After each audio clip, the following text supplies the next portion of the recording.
nom est Audrey Bitton. Je suis maquilleuse depuis à peu près 20 ans maintenant en cinéma. Juste ouvrir un peu, regarde vers le bas.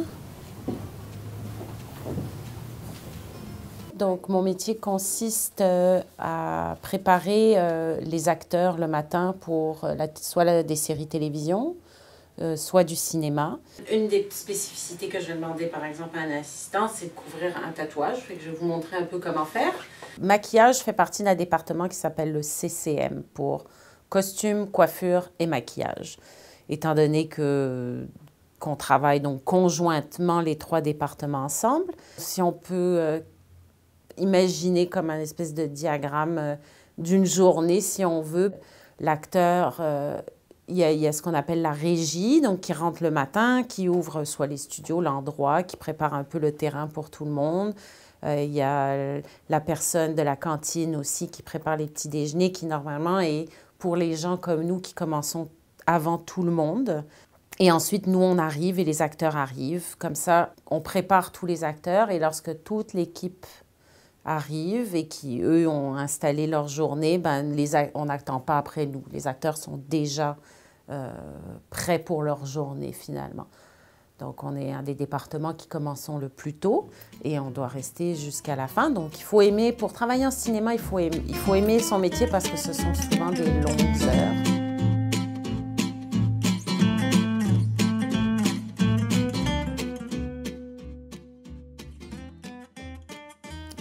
Qu'est-ce qui m'a incité à faire ce métier? Ben, j'ai une de mes grandes amies qui étudiait pour être réalisatrice à l'université. Et lorsqu'elle a dû réaliser son premier court-métrage, elle m'a demandé à moi de maquiller parce que c'est toujours moi qui maquillais les copines pour sortir. J'ai maquillé pour son premier film et puis j'ai vraiment beaucoup aimé ça.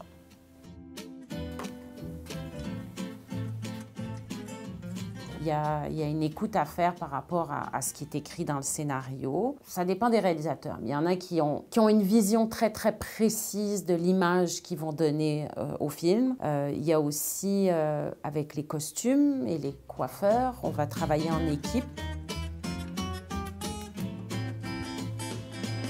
Je me considère surtout comme autodidacte. Donc, j'ai pris des cours privés en effets spéciaux. Et ensuite, une fois que je suis rentrée je suis rentrée assez vite dans le syndicat des techniciens du cinéma. Et eux offrent beaucoup de cours qui sont donnés par les gens du milieu. Puis c'est vraiment des cours de spécialisation, comme un cours de vieillissement, un cours de comment poser une prothèse.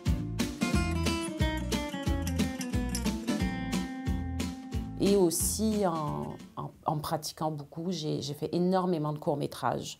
Donc, pour des étudiants, pour tout ça. Et puis, ça m'a formée. En même titre qu'eux apprenaient, ben, moi, j'apprenais mon métier en même temps.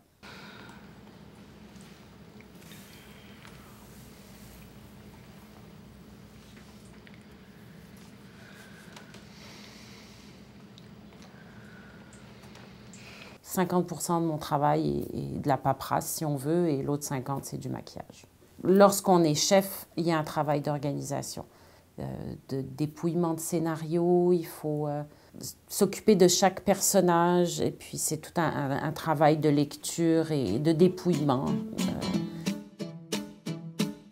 Alors, un dépouillement, c'est lorsqu'on prend le scénario, et donc on va le lire une première fois, et moi je vais aller chercher les informations qui sont pertinentes par rapport à mon travail. Donc, si c'est écrit que Richard se lève le matin et est très fatigué, donc là, je vais noter, ah oui, OK, il est très fatigué. Donc, lorsque je vais voir qu'on va tourner cette scène-là une journée, ben là, je vais m'arranger pour que dans le maquillage, je vais le cerner un peu. Donc, il faut tout que j'allie comment je vais maquiller par rapport à ce qui est écrit dans le scénario.